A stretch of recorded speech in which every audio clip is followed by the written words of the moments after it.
finding the Friday night part of the show. So that's the news for the week. Let's go ahead and dive into our favorite part of each week. Tonight's guest is from the Baton Rouge region, so I want to make sure to give an extra shout out to our Baton Rouge region partners for supporting what we're doing for Louisiana country music artists. Those awesome partners are Cecil Graves State Farm, Manship Theater, Sugarfield Spirits, and Shelly Simmons, realtor, trainer, and consultant. Those are all great people, all great businesses, and we're very proud to have them as partners. And, of course, all of our Louisiana Country Music Live interviews are brought to you by our friends at Explore Louisiana. Lieutenant Governor Nunn Gesser and his team do an amazing job promoting our great state, and we're proud to partner with them to provide more awareness and opportunities for Louisiana country music artists. Tonight's guest has been on a stage since she was 8 years old, getting her start at the Old South Jamboree and singing with a live band before most kids are allowed to stay up past 9. At 9 years old, she won a national television competition alongside her own mama. And by 12, she walked away from a big opportunity out west to come home to Louisiana to just be a kid. So now she's back with her cowboy boots dusted off and a string of singles that have racked up hundreds of thousands of streams. A debut album she's working on that she wrote every word that's coming out a little later this year. Ladies and gentlemen, let's welcome McKenzie Claire Knapps.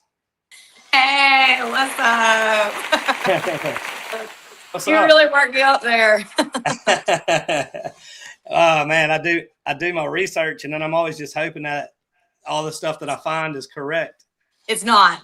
So, but that is the beauty of whenever you are doing a podcast with an independent artist. You know, I can change things at the drop of a hat. So we'll get into that little debut album comment a little bit later. But with that said, yes, you did do your research though. It's like, oh, like he knows, like I spent some time in LA. I was like, what? Okay. yeah, no doubt. But the album, the upcoming album, is that what I got wrong? Yeah. I'm rerouting. Don't do it yet. Don't do it. We're gonna get there. We'll get there.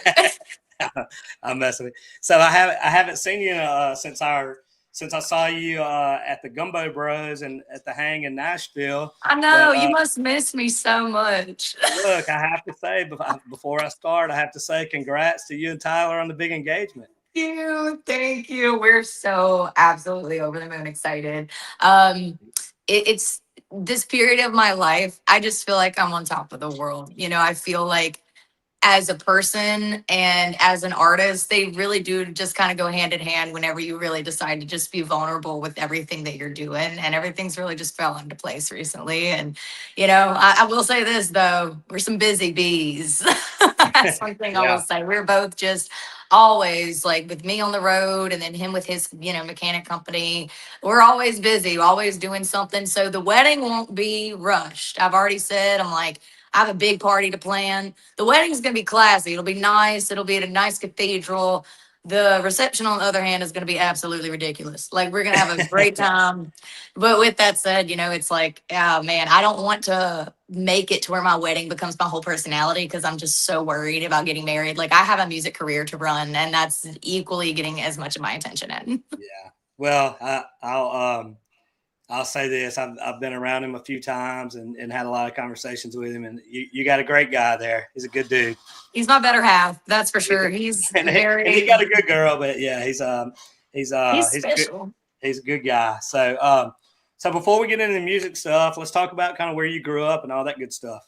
Right there in the Baton Rouge area. Is that where you grew up? Yeah, actually, the house that my parents live at, which, by the way, I still live with my parents because we're going to be building right next door. But yeah, my mom actually moved into this house when she was like 7, maybe. So moved here, and then obviously her parents raised her and her siblings here. And then my mom and my dad bought it from my grandparents, and they have literally been in this house. We've remodeled and just kept it. So there's just so much family lore here. It's going to I think it'll always be in the family, to be honest. Yeah. Like, I can't imagine not having this house. So this is home. And you're building right next door? Sure am. So it's outskirts of Baton Rouge, so central Louisiana. That's exactly where I'll be. And I think a lot of people think that that's crazy because I'm pursuing the music career the way that I am. They're like, why wouldn't you live in like Nashville or Austin or this and that? I'm like, do you know me? That is a hop and a skip and a jump away. Somebody wants me to be somewhere, I'll be there. In literally, I'll be there that day. It's not a problem. And this is just where I feel honestly the most creative. Like I was writing terrible music whenever I lived in Nashville, just because I felt like I was writing based on the perspective of a life that's just not relatable. It's like being here is where you become a person and you're just totally normal. And then you go there, and once you Yeah. find yourself writing a song about being on tour, you gotta get out. you know? Well, and music's only one part of life, and you want to be happy in all the areas. So yeah, it's Yep. I feel you on that one. So Yeah, and then it takes that to have the strength to be able to, I guess, maintain a sense of self within your brand. Like you have to have that separation. You will lose your mind if you don't. You really will. yeah, and years ago, I mean, we're really at a lucky stage, like what we're doing tonight. Years ago, you almost had to be there. There was no other way around it. If you really wanted to make it, you almost had to be there. But you could build a brand from anywhere in the world now. I mean, You sure can. It's kind of crazy. I mean, nowadays, heck, there's people I go to Nashville that, know so and so or this or that. And I'll see them all the time. And then finally we end up in a conversation. And it's like, so where are you from? And they'll be like, well, I still live there. And I'm like, what? Like I see you out in Nashville all the time. Like, what do you mean? It's just it's a different world that we live in. You can just take the trips and do your part. But I mean, it's really about building more of a community rather than even a network anymore. mm-hmm. Exactly. I mean, um, yeah, exactly. And that's what I love about the Louisiana country music community that we're building. It's just so many people starting to get to know each other, and it's a lot of fun to see. It's a lot of fun to be a part of. But Absolutely. let's kind of talk about your upbringing musically. So you started performing at 8 years old at the Old South Yeah. Jamboree. Yeah, and what's funny is none of my family, I don't want to say none of them were musically inclined.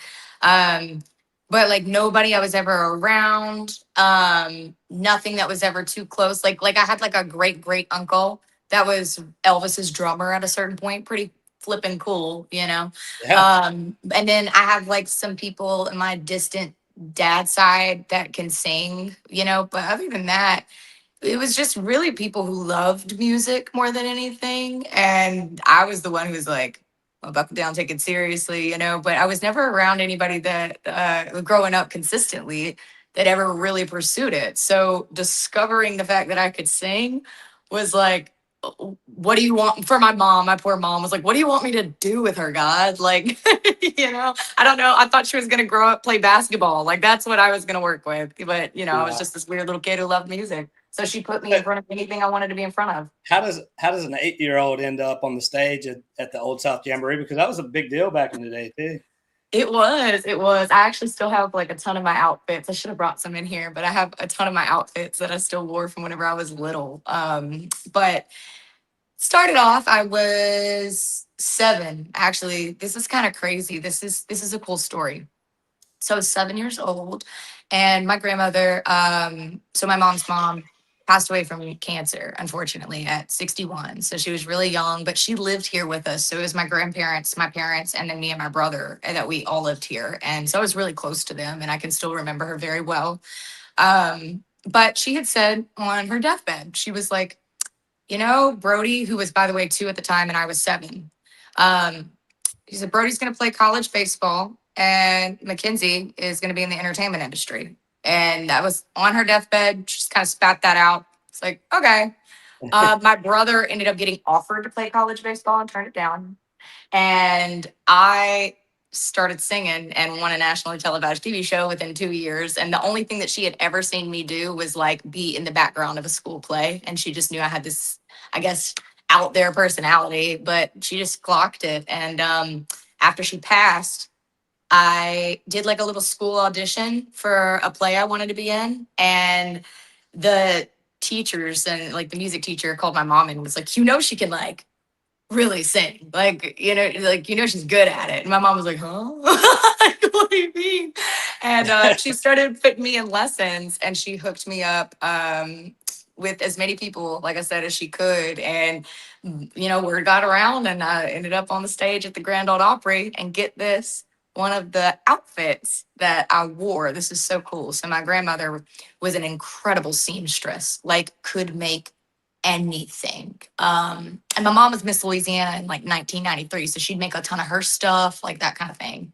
Wow. Well, my mom had a dream after my grandmother had passed that they went shopping and picked out this outfit together.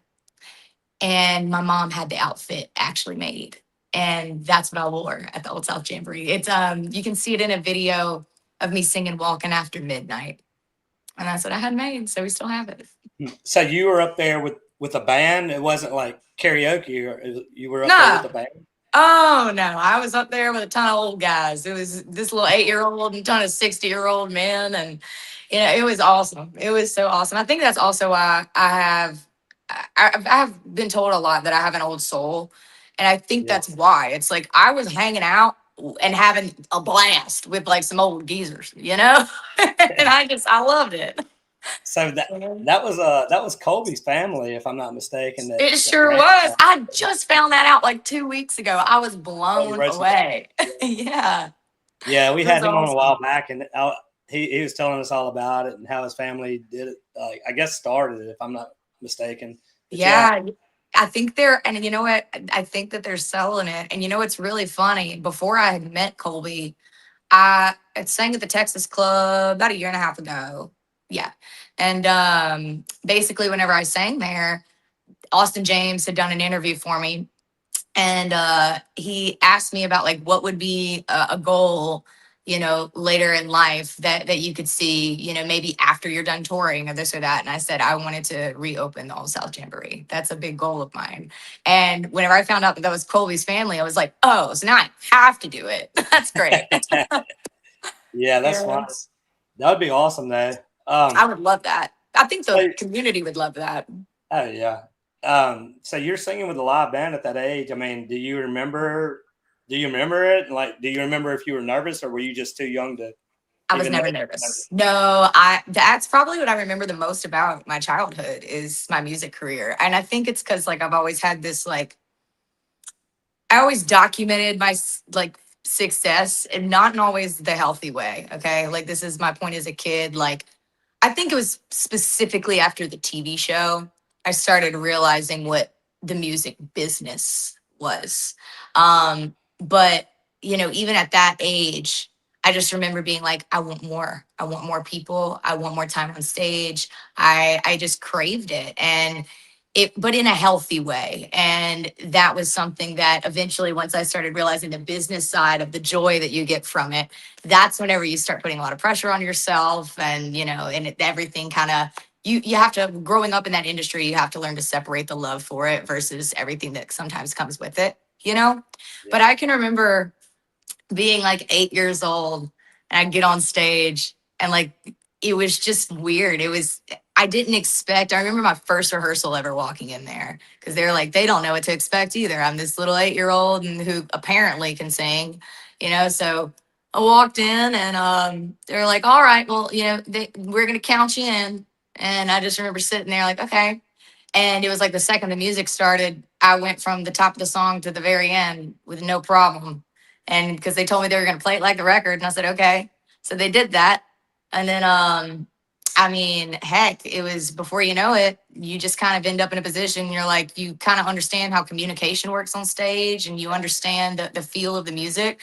And then they started going off the record and they started jamming and you start feeling a feel for when to come in and how to handle particular. It's just different. So I don't know. I think I really just over time, they were cool with me being on stage and having fun. And I really did just have a natural talent for it. I always say I'm like, people are my gift, but music is my talent. And that was kind of the easy part. I think the harder part getting older is kind of realizing the pressure of like, oh, people actually are watching you, by the way. Like, I never cared that people were watching me until somebody like literally made it aware. They were like, are you nervous? And I was like, nervous. Should I be nervous? Now I am. You know? Yeah, right. So, but now, I mean, now it's like secondhand, like it's nothing. I think the only time I would get nervous is if I knew that like there was something riding on that show other than just having fun, Yeah. So I never knew that about until I started kind of researching about the show. Let's kind of talk about, so it was on VH1 and it was called I Know My Kid's a Star. Is that what it was? Sure was. So how did that come to be? So, obviously people were talking around town. I had the Old South Jamboree thing going on. My mom was like, I should put her in voice lessons. I should probably do that. And from there, we found this guy. His name was Bob Westbrook. And Bob was Britney Spears' first vocal coach. And to this day, actually, this is crazy. My mom has or had or has, depending upon if she's changed it, Britney's mom's number. But I was really young and Britney was kind of, she's a little risque and kind of doing something, so my mom was like, I don't think this is what the kid's gonna do. I don't think I'm gonna call her, and you see obviously what's happened to poor Britney. I'm like, I'm kind of glad. Yeah. I've heard that they're super, super nice people, but at the same time, it's like I wouldn't want to be around the people that she ended up being around, unfortunately. But with that said, I got hooked up with him and he was like, like, I'm just gonna kind of mentor you the same way that I would recommend Britney. And there is this TV show that I found out through her mom that they're doing. You should submit a tape. I was like, okay, let's submit a tape, whatever. Well, it went from, all right, well, we have like thousands of entries to now we have 500 entries to now we have 100. Now we have, and I kept dwindling down. I was like, oh, am I going to be on TV? Like, So once it finally registered, we flew out to LA. It was the top 20 and they were going to pick the top 10 from there. And yeah, ended up on VH1 and my mom and I won, which was flipping crazy. I don't know. It was one of those things like, if it's meant to be for you, it will. That's the big reason why I keep doing music in the first place. There's a piece of talent and hard work that comes with this industry, but there also just like has to be a path for you. And I remember whenever I would just like let go and let God, what would happen for me. And I'm like, the more I can do that in my day-to-day life, I think the more success will just fall in your lap the same way it did for me when I was literally 9 years old and I just walked blindly in faith and fun. That was it. Yeah, the universe works a lot better whenever you're not trying to control everything, for sure. Yeah. It's hard for us as humans. Yeah. And I'm a woman. That's real hard. Well, so I've never seen the show, and so it's like you and your mom competed, and it said y'all competed as the Bayou Beauties. We did. Yeah, that was our team name. Like, to your manager. Yes, and my mom didn't know that. Imagine, like, what was the show about? Like, so what did you guys do on the show? You had to be, my mom, first of all, we flew out there. My mom thought this was like a cute little TV show for kids. All right. And then she gets there. And by the time we're in the top 20, they're like, yeah, so you have to have a kid that's like a triple threat. So they have to sing, dance, and act. She's like, okay, well, my daughter sings. That is what we signed up for. And she's like, no, your daughter has to sing, dance, and act, and you have to manage your child. My mom said, what? She was like, wait, what do you mean? She was like, do I have to be on TV? And say, yes, like that's the whole point of the game. So it was basically your mom or your parent has to manage you to make you successful while not compromising a healthy childhood is the point. Not compromising your morals, and just those kind of things. So basically, like they didn't want, and that was why Danny Bonaducci was the host. They didn't want what happened to him to happen to another child star. He was huge on the Partridge Family. He was the first or one of the first people that we really saw what child stardom could do.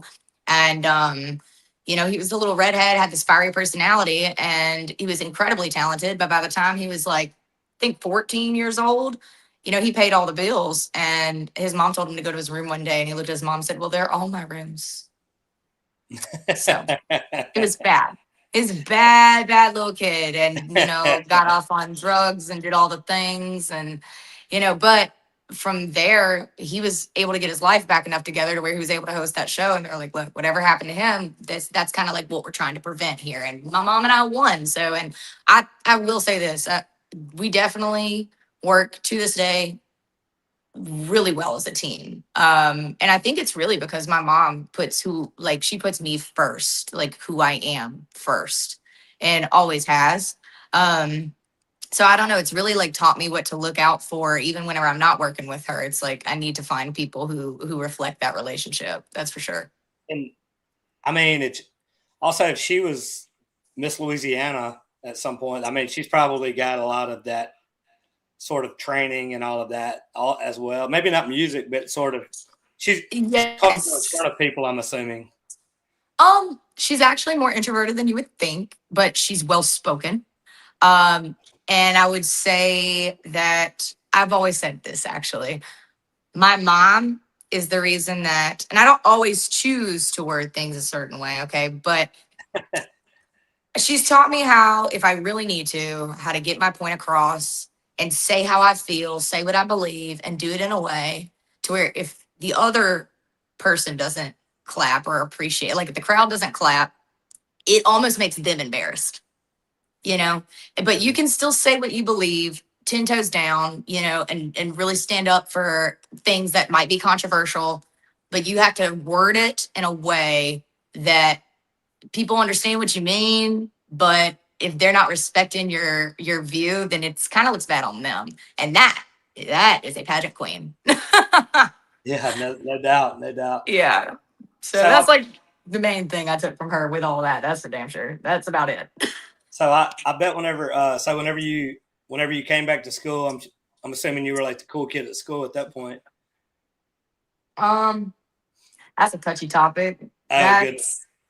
Man, I mean, you got to think, like, I went from being like a B-C-list celebrity for a couple of years, and like literally we were in LA. I think this was like a few months after it had premiered, and they had like a red carpet event going on, and the cameras stopped filming the red carpet because paparazzi were still kind of in at the time, which they still are, but like paparazzi, the culture. And literally they stopped filming the red carpet, and some of them started following us down the flipping street. Like, and I'm 9 years old. I've had like I remember being, or I guess I was 10 at that time. I remember having some guy that was maybe 35. It freaked my dad out. Just came up to me and hugged me. I was 10, freaking out. And it's like, it was weird. So it's like, I'm dealing with, I guess, that side of like what fame could look like, which I'm really grateful that I went through that as a child and had a choice to kind of grow up and become and have a normal life and like decipher what that would look like, because I know what that can look like. And it's like, so I was going from there, and it's like, I'm this kind of kid that's living this life. And then I go to public school, switched, by the way. I had been at private school prior, and the second I got back, I was like, I want a real life. So I was like, I took it really far and was like, let's go to public school. And kids are mean as hell.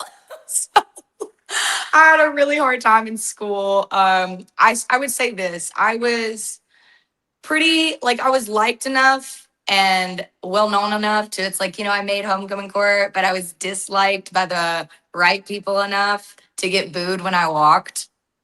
Yeah. It was a lot. But I don't take it back. I'm assuming there's probably a little jealousy and stuff in there too. It's like, I don't want to admit that because it sounds so, but you know how girls are. I mean, that's just our young girls, shall I say. But it's, I will say this though, the whole Me and My Girls movement with my song, I literally announced this at the event. I was like, look, this has been the most healing thing for me, to be around a ton of supportive women that just love to love. Yeah. They exist, but it was definitely hard in middle school, just a different dynamic, or middle school, high school, different dynamic. They're, they either love you or they hate you, and they don't know why either way. That's what that was for me. Exactly. So was there a Disney opportunity? There was. So what happened with that? Well, it was for Austin and Allie, and it was obviously a musical show. I had already kind of had a little bit of a name, and I knew because I got offered an audition to go straight to the executive producers and not do all the bull crap. And I was like, man, like I just knew if I auditioned for that one, I was like, I'm gonna get it. And I just had a feeling because I had been doing auditions and getting pretty far, but never totally got my cut. And I just had that feeling. I was like, this is gonna be the one. And I went to church and I prayed about it. I'm a Catholic. And I remember it was, during it was like literally coming up right on communion. And it's like the most important part of church, right? Is whenever they're blessing the body and the blood. And I just like tapping my mom. She looks at me like she's about to whoop my ass. And, I said, God doesn't want me in LA anymore. And she just was like, what? And I still to this day, I try to live with that childlike faith because I remember hearing him so profoundly. And it was, I came to this realization of like, you can make this decision. Like, this is a you decision. But I had to consider my parents. My brother was doing travel baseball. I was doing music. My mom was in LA with me. My dad would be with my brother. They would have sacrificed everything for their kids. And that to me just wasn't fair. And I didn't want that for them. That was one thing. But the biggest thing that I kept feeling was my purpose is not to be famous. My purpose is to be relatable. And who can relate to a kid that grew up like that? Really? Yeah. We might think we can relate. Maybe we can relate to songs that were written for them or like whatever it might be, but like we really can't relate to that very much. And that just didn't feel like my purpose, like my personal purpose. It just wasn't. So I told my mom, I was like, I just don't want to do it. And we turned it down and then, joined basketball team and had me a good little, met my friends, had me a good little childhood and continued to pursue music though. I was like 14 years old whenever I started going up to Nashville and getting into all that. And also realized like ultimately music is my first love before acting, before dancing, before any of that. It's like music is my first love always. Yeah. So that's what I was going to say. So I didn't realize you started going to Nashville that early though. What, first of all, I was going to say, that's pretty great insight for 12-year-old. It's pretty. I was more insightful in my childhood than I feel like I was in my early 20s. Let me tell you. Well, so you started going to Nashville at an early age. Mm-hmm. That's very early for Nashville, but you had already been in LA, so what's just another day at the beach for you. But But you say that Nashville's a little bit more intimidating because I started in those writers' rounds and I was like, I'm used to being around a lot of people on stage. And then whenever you go sit down at a writers' round and you got people all quiet, listening, looking at you, and it's like 20 people in there, you're like, ooh, this is more intimidating. You were doing writers' rounds at that age? Oh, yeah. I've been writing songs since I was 9. Good ones since I was probably about 10, 12. Wow. So, I thought you meant you would just go visit and fill it out and all of that. So no, I was already in the game. I was in the game. Well, speaking of, that was talking about like that, how it wires you. I remember getting off that show and everybody was so hyped up for so long. And once that started to dwindle down, I was like, oh, I understood the point of like seizing your moment and relevance. And I kind of felt like maybe I missed it for a little bit, but that's just not true. Like God doesn't put that kind of pressure on a child. Just saying. Mm-hmm. But whenever I like looked back at that, I was like, oh, like, okay, well, now I need momentum. So I started thinking of like the business mindset, probably like 13, 14 of like, I need to buckle down. So. Yeah. It is a business. We could get into that, but we could talk all night about that. But a lot of people don't realize. So what were your early experiences? Were they positive whenever you get to Nashville at that age or? There was always a mix. Nashville was more of a challenge for me personally. Because I loved so many different kinds of like genres music because of where we're from. And I had to accept that. I was like, I am from Louisiana. We have Lil Wayne, we have Lainey Wilson, we have everybody. We have a giant pit pot of music. And for me, I can honestly do a little bit of everything. That's the songwriter in me and also where I'm from. So I really started having to figure out at an early age, like who I wanted to be as a brand. And I had so many people look at me as a kid that Yeah. were big wigs and say, well, you just don't know who you are yet. And that is crazy because I was the most self-aware child. Like everybody's figuring out who they are. Nobody knows who we are. Like we are changing and growing every day. If we're not pieces of crap, you should be, Yeah. and like, I remember taking that as such a blow as a kid. I'm like, I'm working hard. I'm trying to figure it out. And rather than like having people around me in Nashville that I felt like were encouraging that creativity and that self-expression, it was more like, oh, well, this just isn't fitting the market. It's like, you don't look at a child and say that, that way. And so it like really was hard on me to start to have to like rewire and take myself out of my career, if that makes any sense. Yeah. I So, saw a couple of interesting quotes that whenever I was researching for the interview, one of them, you said, if you can't tell them who you are, they'll tell you who to be. Somewhere I yep. read it. And Yeah. thought that was pretty insightful. And I mean, it makes total sense, but I don't know if I've ever heard it put that way. If you can't tell them who you are, they'll tell you who to Tell you be. who to be. Yep. I've said that for years. And I'm a victim to that at a certain point. All right. If people know anything about my past watching this, they'll probably be like, honestly, I had a whole phase. My name wasn't McKenzie. That's actually why my name is McKenzie Claire Knapps now, because I was like, this is my full name. I'm going to be as raw as possible with this step in my life because I was MKNZ for a little bit and tried to release all this kind of different stuff. And I used it all as a mask. It was like I literally stepped into a persona on stage. And look, she made some cash at the college bars. Like we had a good time.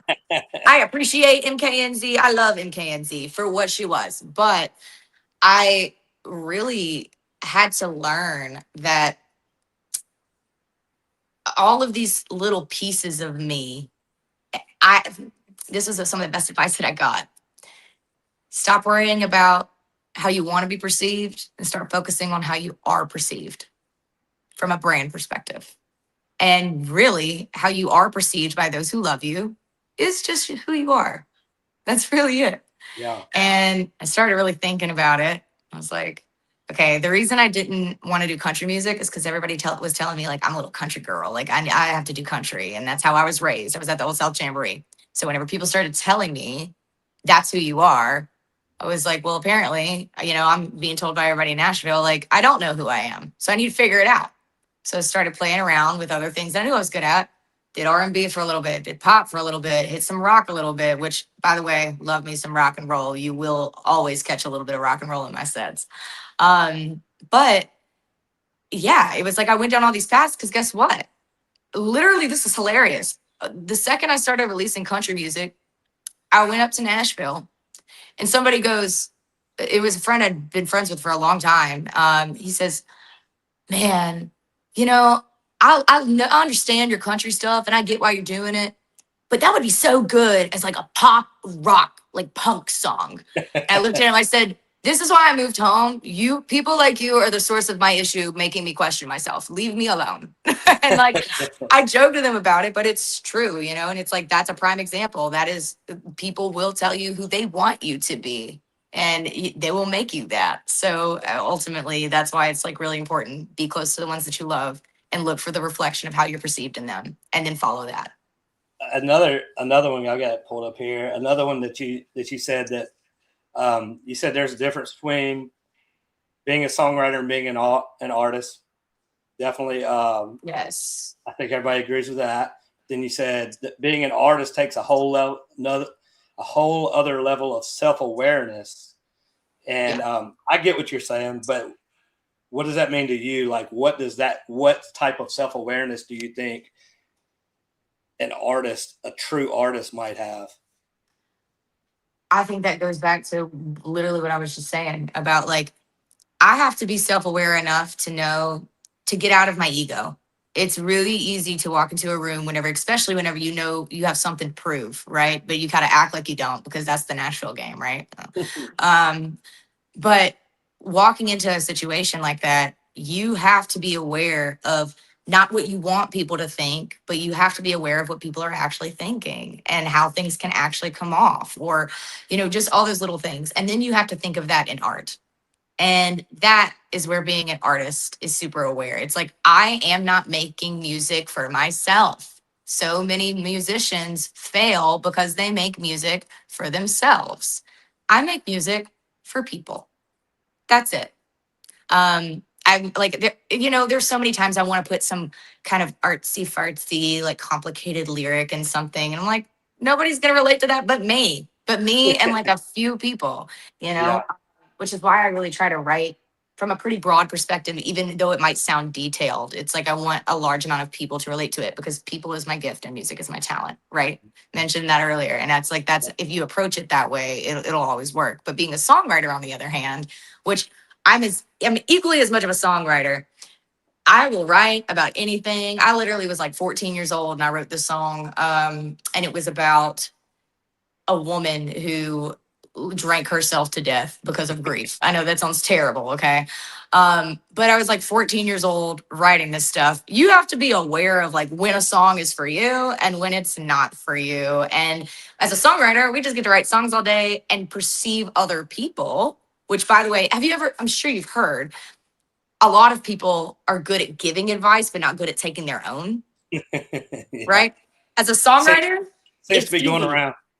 It's easy, right? It's easy. You just give advice all day. You give your songs away to people because that's how you perceive people. And 9 times out of 10, it's pretty true. But whenever it comes to looking at yourself in the mirror, because you're so close, it's hard to see everything, right? As an artist, you have to be self-aware enough to be able to look yourself in the mirror and know what you're looking at and be able to pick out that song, not because you love it, but because people who look at you will relate to it. Yeah. It's different. It's a different world. It's a lot of mind games, but it's also once you can get through the mind game of understanding how it works, then you can put the heart into it. That's how that goes. I know you enjoy both. I know you enjoy the songwriting side and the artist side, and they're not like mutually exclusive. I mean, there's a lot of overlap between the two, but Yeah, there's a for difference. sure. Going back to what we were saying, there is a difference. But ask you a tough question: which one do you think that you are the deepest inside? If you could only be one, would you want to be an artist or would you want to be a songwriter? You will never make me pick that. You'll never make me pick that. I don't know because I mean I wouldn't be able to get on stage and be an artist if I didn't write my own songs. That's how I feel so deeply about that. I mean, I don't, and I will say this. I think that's one of my strengths. Like I am a rare breed, but I'll say this. I'm not opposed to looking at a song and saying, I didn't write it, but this is my cut. I'm not opposed to it. And that's what goes back to having to be an artist who's self-aware. Because majority of the time, it's easy to be like, well, I didn't write that. So I want to be like loyal Yeah. to, whatever. But yeah, I know when a good song is a good song. I'm not dumb in that way, but I know I'm also a lot of times I'm have my hands on the songs that are written. It's normally like the songs that people really relate to. I happen to have my hands on. So I'm also aware of that. And I don't know. I couldn't pick. I would never pick. That's rude. uh, um, so you're right now. We talked about. I think before the show started, we were talking about you were going back and forth, going to Austin, going to Nashville, all of that. Engaged now, just running around like crazy. How are you? How are you balancing all of that? I'm not. I'm not. Um, honestly, every the what did they say? It's the present because they call it the present because it's a gift. Yeah. One step in front of the other. That's what I'm trying to do. Because if I start trying to control stuff, God's gonna laugh at me, and then he gonna punish me or something. And so I really just try to take it You- one step at a time. That's really yeah. kind of where I'm at. I mean, I have some trips planned, and I have ambition and ideas, but I try not to get too far ahead of myself. I think that's me trying to tap back into that inner child that just woke up one day on VH1. I'm really, because that's not my personality to take things one step at a time. I normally take things about 5 years ahead. It's normally how it is. And I realize whenever you plan, like the have you ever seen the picture of like Jesus with the teddy bear, and he's like looking at the little girl with this teddy bear, and she's like, well, I want it. And he's like, no, no, no, like I have something else for you. And it's this giant teddy bear behind his back. I've had to learn, maybe I don't want my teddy bear. Maybe I need to wait for a Yeah. bigger teddy bear, Yeah. perhaps, I like that. Waiting on the bigger teddy bear. Yeah. Yeah. Well, getting into music a little bit. You you put out 3 singles, I think, in 2025, and you've put out one in 2026. Yep. They've all done well for you, but the latest release, "Me and My Girls," has, I mean, it seems like it's really taken off for you. I mean, I want to say it was like, I don't know, almost 500,000 streams on Spotify or something like It that. was. It was. It's been awesome. I've had like some pretty large playlists pick me up. And then I've also got some people from TikTok, which weirdest app ever, by the way. Like one day you just wake up and you're like, why is this video popping? Like I literally posted a video after I left Crawfish Boil and was like, oh, I need to do some content today. And I was like, we should throw a party with a ton of women from the 225 area. And it took off. It was like, crap, I don't know what I got to do. Like, I literally just went and booked a venue and just said, screw it. So praise God, it worked out for me. But yeah, I mean, it was pretty cool. It was really like awesome waking up and seeing it's like, okay. And I had several friends that told me they're like, that's going to be a pivotal song for you. And it really has been. Well, what do you think? Why do you think? What do you think it is about that song that people are connecting to? Why do you think that your friends are saying that? Um, Honestly, it's kind of that on the boat, like water kind of chill song. And it's to me, I mean, that's just kind of how I grew up. Like it really does have me written all over it. And not to mention, I finished the song in my 20s, but I started writing that song when I was 12. And just knew it was a great idea. All I had was the down by the river, up by the creek, take off her shoes, walk a bare feet, got a bottle of Jack under the willow tree, and we're drinking. That's all I had. I was like, that's a good line. And I remember looking at it, I was like, that's a good line. And I'm too young to write this because it's that good. And I put it away and saved it forever and came back around to it. So I don't know. I don't know exactly what it is, but I think that it's just the fact that like you can really hear and visualize where I wrote that song, what kind of person I was and all that, but equally see yourself in it. Yeah. Did you write that one by yourself? I did. Yeah, yeah, yeah. I wrote that one by myself. So are you doing? Do you do most of your writing by yourself, or are you doing a lot of co-writes as well? So co-writing again is something that I recently got into. Because like I said, I wrote pretty crappy music whenever I felt like I lived in Nashville. Um, and they were incredible writers, but it was just me figuring myself out is really kind of how I feel. I wrote really good songs, but the ones that were good weren't for me. That's how I'll put that. um and from there moved back home, figured out who I was all over again as an artist, as a writer, and started rocking and rolling. So majority of my songs that I have stored up, I've written by myself, but I recently started getting back into co-writes because of y'all's friend. Oh my goodness, why am I blanking on him right now? We just wrote a whole song together that I'm releasing. Oh, Um, goodness. I hope he's not watching. We all Oh get my blank goodness. sometimes. I don't know. But oh my goodness, I cannot remember. Goodness. You'll But text he's me. I had 2 mentioned you a.m. to him because I know y'all are friends with him. He's from Louisiana. He wrote Take a Little Ride with You for Jason Aldean. He writes with Emily Ann a good bit. He wrote Oh, for you're talking about Jim McCormick? Yes. Yeah, Oh yeah, my gosh. I can't believe I forgot that. I yeah. literally was just telling myself the other day, I was like, I need to text him because I'm gonna be up there soon. But yes, so I wrote this next song that I'm actually gonna be putting out. It's called Makes Me Feel Fancy, and we wrote that song together. Yeah. He's an incredible writer. He is. So yeah, I mean, I just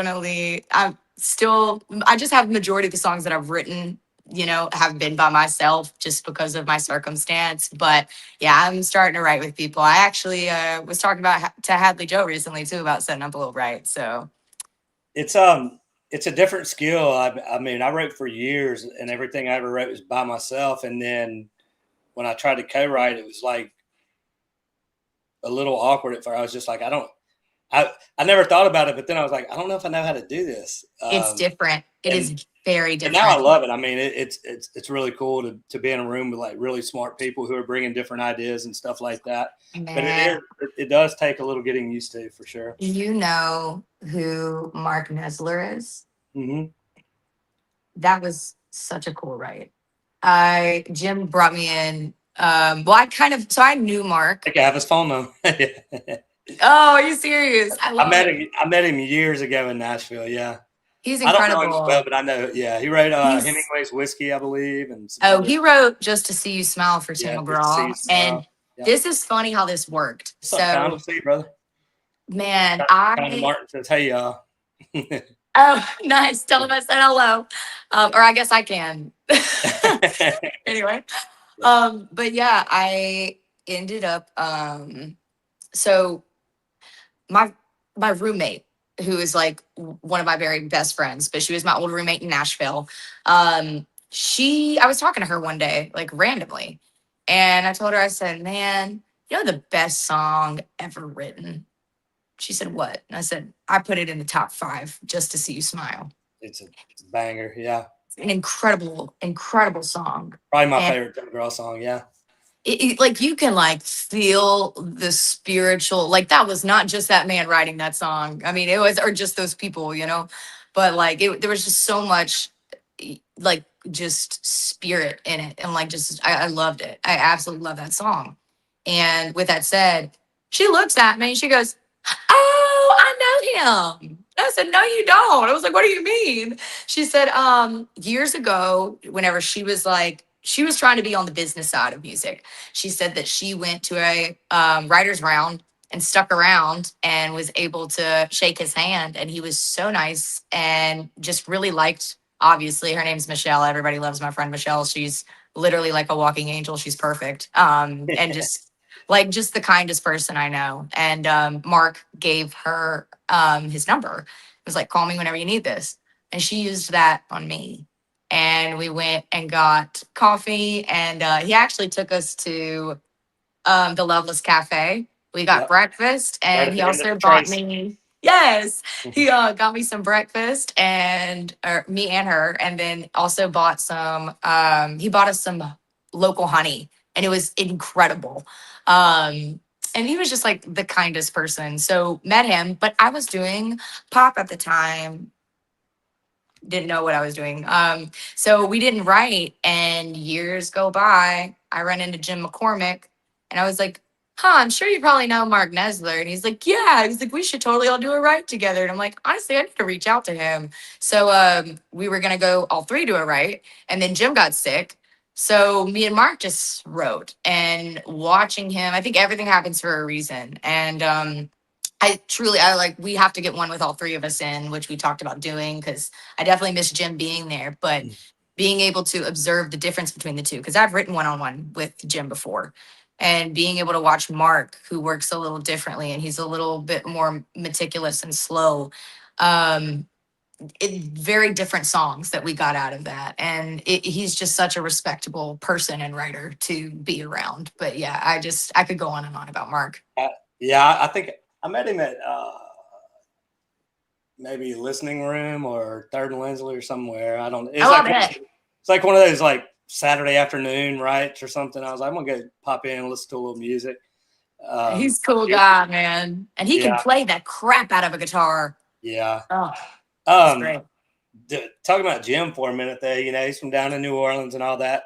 No. Jim's got something that's really unique that I've noticed. Like it's almost like he writes with a lot of female artists. It's like he knows Yeah. how to get it out of. It's like that's like one of his skills is like knowing how to like help them get it out or whatever. Like be in the room with that. And seems like he's been getting a lot of female cuts. He has. Really, he's very easy with like being in the room with him. He's very comfortable, very comfortable. But he's really just like a selfless writer, is how I'd put that. Like being in the room, like he wants to know what your thoughts are. He also knows how to sit back. Like he's not gonna, he's really good at critiquing. That's what I'll say too. Cause like he knows the structure of a song and how it should go. But if I'm like throwing stuff at him, he could take my line and make it a little bit better with very different keywords. But he's just so, I think it's just a matter of fact that he really is just so comfortable to be around. Like, and he's very okay with sitting with himself and observing the lyrics and then looking back to you and being like, hey, what do you think of this? But he's also forward. He's very forward. And I appreciate that. I think, especially with my personality, I'm like, I need that. So look, I don't mean to, but I'll run people over. Like I know it about myself. I think he's had a lot of success, and I think he's probably very comfortable in his skin. He probably doesn't feel like he's got a lot to prove to a lot of people. He probably knows he's good at it and all of that, and that's his, I guess, quiet confidence. Absolutely. And very humble. Very humble. Great guy. Yes, I'll tell you a little secret. So Jim, you asked about him writing with women. He's still a man. All right. He's still a man. And I want to tell you, there was only one part of that right that I was like, we're still dealing with a man. And it was a hilarious line, but I was like, okay, I know that women are gonna hear that a man wrote that, if that makes sense, right? But the line in it is it's in the song, it's called Makes Me Feel Fancy. It's not the line we went with, but I'm gonna tell you the line we considered. All right. So the point of the song is like all the things that make a woman feel fancy. So the second verse is this cheetah print, muddled mint, taking miles when I'm giving an inch, sunglasses, sweet molasses, Grendel, free backstage passes, right? So it says cheetah print, muddled mint, right? It was cheetah print, dates with twins. And I was like, he laughed and he laughed and he laughed at himself. He thought he thought it was on the money. It was gold. And it really was. It was hilarious. But I was like, ain't no woman out here going on dates with twins. That is a fantasy for a man. That's definitely a dude thing. It was too funny. I absolutely loved it. I loved writing with him though. Whenever I tell you though, he cracked himself up. He did. That was like the best part for me. Man, yeah, the fact that you probably brought it up, he was probably like, he probably immediately agreed with you. Like, yeah, what am I? No, he didn't. We left that right, and we left that line in there. And I went and I told my producer, I said, I don't know how he feels. And my producer looked at me, and was like, you're gonna have to tell Jim the truth. I said, okay, because I knew he loved that line. So I just like waited on it, tried to see if I'd eventually come around to it, and I just didn't. I did not. So we went with muddled consent, a little cocktails instead. Oh my goodness. It's I'm not gonna keep you on here much longer, but I do want to talk about what at the beginning of the show you said you got it wrong about the album. So I want to know what's coming up with the album and the singles, because you just mentioned the single coming out. So well, independent artists have low funds, Yeah, but with that said, it's not actually even just because of the funding in the sense of like I couldn't fund an album. It just wouldn't be smart to do an album without taking everything that I'm recording and promoting the crap out of each song. So once again, it's like I'm coming back on and getting into more. I'm really just like trying to remind myself, I'm like, the day and age that we live in, singles is what makes it, up until the point that you have that insane backing. Yeah. And I really just kind of assessed my songs recently, and I was like, these are all good enough to stand on their own, which is a great thing. And I would never make a record that didn't have those kind of songs in my heart. But yeah, it's just not the smart move. And it was just the big goal. And I think every artist wants to make an album, but I had to once again look at Yeah. myself and say, okay, as an artist, it's also your responsibility to be a business. And it just wasn't the right business move. So I will say, all the songs that would be on that record, I'm putting them out, I'm doing it, but we're promoting them one at a time. So all you people got to be patient. Well, I mean, I have this discussion with people weekly, and nobody knows the answer. Nobody knows like what's the right way. Should you put out an album? Should you put them all out at once and just give it all away, or should you, I think there's a smart strategy to easing them out, to sort of easing the singles out, because it's always something coming. Well, But yeah. And but then I love a good too, album too. me I'm too. old, and I like, I can remember whenever albums were the only thing. It was just like listening to an entire album. So there's something nostalgic about it too. And but I I think agree. I definitely, the I artist love an tends to album. love the albums, but you're right about the business sense. Right. Like I dream of having an album, and I only ever want to release conceptual albums. I think that that's the only way that you should do it in this day and age. But ultimately, I don't want any of my songs to go missed, and that's why I kind of am trying to take the single route for now. But also too, with all of the event stuff that came on with me and my girls, we're gonna have an event for Makes Me Feel Fancy too. And then we'll probably have one for a song I called Wrong Person. So they're all getting such a interesting time to shine. It's kind of becoming a weird little part of my brand, is like for every single there's going to be something going on that's kind of like hey, if you're not here, like a little FOMO, like if you're not here, then Yeah. you're missing out. And I think that's pretty cool, because like my whole point as a person is, like I said, it's like people are my gift.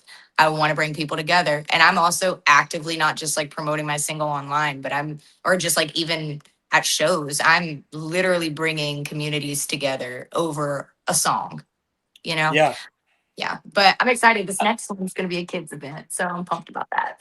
I do, because again, I'm not keeping much longer, but I do want to hear a little bit about the party at the Pasture, and say so it Yeah. kind of came together over TikTok and all that. But I thought it was a really interesting concept, and I was kind of watching you promote it and how it was coming together. And at first, I was trying to figure out like, and then I realized it's like an all female party, if I'm not mistaken. I was like, Sure was. It was a ton it of was like, women. It was yeah, awesome. I thought it was really smart. So I mean, Thank how did it you. turn out and all of that good stuff? What you said, how did what? I said, like, were you happy with everything? It seems Oh my like you spent gosh, some yes. time. Yeah, Actually, fun time to announce. The music video we shot comes out this Friday. awesome. So yeah, I'm really excited. I've like started to get a lot of the girls that were there. They're messaging me. They're like, "Oh, when can we see it?" I'm like, "I promise it's coming." But yeah, it was awesome. I was beyond happy with how it turned out. We had a giant giveaway that was there. That was it's like worth $2,000 from like local businesses. It was crazy. There was like a glamping tent stay. There was like lip filler, all sorts of stuff that people put in there. And I'm telling you, it's because we were asking women businesses. You ask a man's business and be like, here's a gift card, but like you ask women, they're like, oh my God, anything with glitter on it. Like that's how we are. It was so great. But yeah, it was also, I think it attracted the right crowd, beings that it was women only, because like it's just women lovers. There's no women haters there. Everybody's there to support one another. And it was also really cool to see people who are, on their own journeys and ambitions that wanted to be a part of it. It was really awesome. Like one of the companies that were there, they were actually a hair salon that was like, yeah, we're looking at, kind of expanding our brand. We'd love to come like have a get ready with me station for your music video. I was like, that's great. There's like a line dance that y'all are gonna kind of see the girls do. And yeah, There was a girl who has a line dance company. She just showed up and started teaching people. It wasn't even planned. It was crazy. So Wow. women are cool. Like women are really cool whenever you put us in our element. I thought that was a cool concept because, I mean, in today's world, it's really, I mean, who has a new thought anymore? I mean, everything's just the information, like everything's just moving a million miles an hour and everything's been done. And it's hard, you know, like you put a unique little spin on a party and it worked. And that's really cool, I think. And smart. Well, I'll tell you what, whenever we do, maybe not fancy because it's a kids event, but whenever we do another event for another song, we should have a little collab going on with Louisiana country music and McKenzie Knapps. So I'd love that. Y'all can put y'all's little merch out. Tyler, by the way, wears his hat all the damn time. It is like the only one. I love it. It is like the only one he keeps clean. I swear. So, I love it. I smile every time I see the pictures. I love it. Yep, but I'll tell you, it's definitely how you were saying about it's just nobody has an original thought anymore. That was really a big push for me, and that's why I told you whenever we went to that crawfish boil, because the beginning is hard, getting people to show up for you and to really believe in what you're doing. It's hard, but it's a lot harder to turn $50 into 5,000 than it is to turn 5,000 into 50,000, right? So you got to think about it that way. And it's the same thing with people. And really, if you can give people a sense of FOMO, that's it. People are tired of AI. People are tired of like relating to everything online. People like we're tired of living through our screens. So if you can give people an opportunity to feel present, that is the goal. Yeah. That's the whole goal. Yeah, and I don't think that'll ever change. I think people are always going to want that human interaction and everything. So that's why I believe in what y'all are doing too. I love that. Let's do a crawfish boil with all these people. It's like, and it's going to catch. You just have to keep pushing. That's part of it. I mean, we're saying it, we're saying it. I mean, we got a retreat this week that we're going on. Hadley Joe's mom helped, her and her mom helped put it together on some people's property. I love them. They're you can just see that they're just great people, man. Just from the few times I've been around them. They are. They're sweet. And Hadley's so talented too.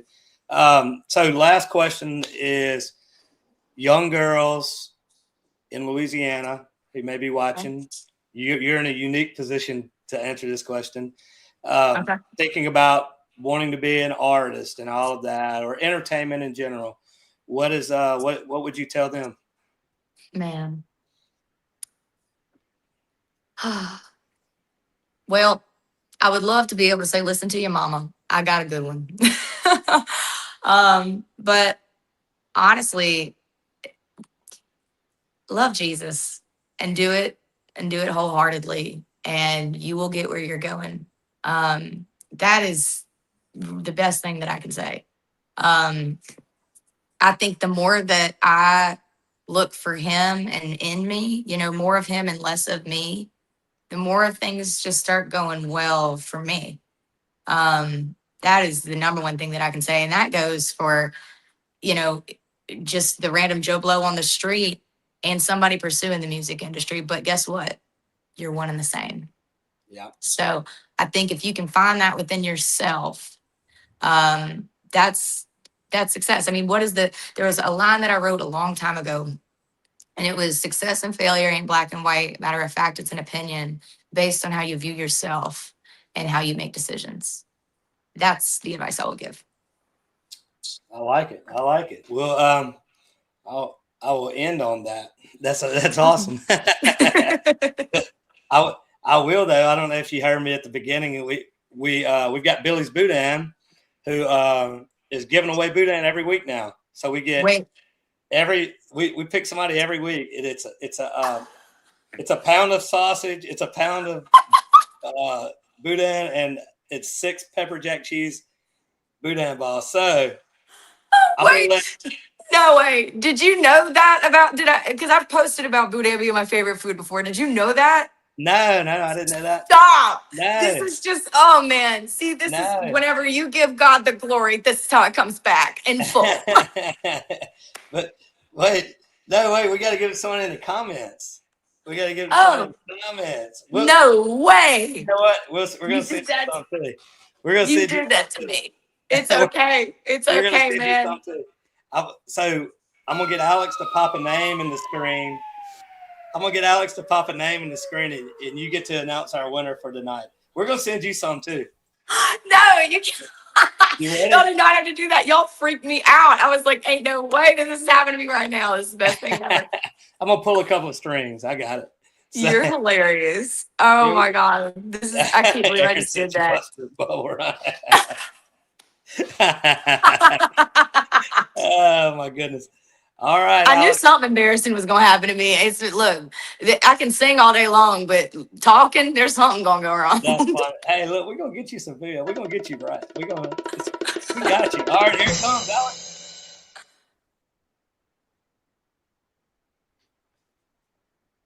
Oh, wait, can you? Y'all, wait, stop. That's my aunt. I'll just borrow some of hers. Oh, I thought so. You already got that. Is that your aunt? Yeah, it sure is. That's hilarious. That's my aunt. Haley Knapps. Yes, Haley Knapps. That's hilarious. Haley, looks like you got a visitor coming over. I love that. See, this is why we put this in the family group chat. You know, you're just a ton of coon asses. That's it. I love it. She's gonna come in and win some billies tonight. So that's awesome. I'll tell you what, if you will get her address, name and address, and text it to me, I'll have it. They'll ship it out tomorrow for her. I got you. They'll all love it. So I just hope that she gets to it before her husband and kids. Oh my goodness. Well, thanks so much for coming on. Oh, real quick, how can people follow you? Oh, okay. TikTok, Instagram, Facebook, everything is McKenzie Claire Knapps, YouTube. Yeah. Pretty simple. And then I obviously, if you go to any of those, I should have my link tree up in my bio, and that'll take you to my Spotify, that'll take you to Apple Music, that'll take you to my website, McKenzieClaireKnapps.com. Yeah, I mean, that it's pretty straightforward. Well, we appreciate you coming on, and I'm looking forward to hearing the new music and all of that good stuff, and looking forward to seeing you soon. And I'm proud for you guys. Again, congrats on the engagement and all the success in the world, and you got a lot of it coming your way. So I appreciate everything. Thank you. I just love y'all, and I'm very honored to be. This is one of my first podcasts, and yeah, I'll always remember it. So I really appreciate it, and I love what y'all are doing. Yeah, and I back y'all just like y'all back me. Remember that. Well, we appreciate it, and just glad that you shared some time with us tonight. We're grateful, and we will see you soon. Absolutely. I'll see y'all soon. So y'all keep it Cajun, all right? That's right. All right. Well, see you later. Thank you so much. All right, guys. Yeah, congrats. Congrats, Haley, on winning the Billy's Boudin package. You're going to get like I said, you're going to get a pound of sausage, a pound of Boudin, and a 6-pack of the pepper jack cheese Boudin balls coming your way. We'll get it out. We'll get it shipped out to you in the morning, so you'll have it the next couple of days. Hope you guys enjoyed the show tonight. Big thank you to McKenzie for spending some time with us. If you enjoyed the show tonight, tune in every Tuesday night. We normally do it on Tuesdays at 7 o'clock. Make sure to follow, like, share, comment, and all the things to help us help our Louisiana country music artists around the state. Show the world what kind of talent we have here. Thank you guys again for tuning in. God bless all the Louisiana folks out there. Stay safe this week with the weather coming through South Louisiana. Enjoy the rest of the week. We'll see you next Tuesday night right here on Louisiana Country Music Live.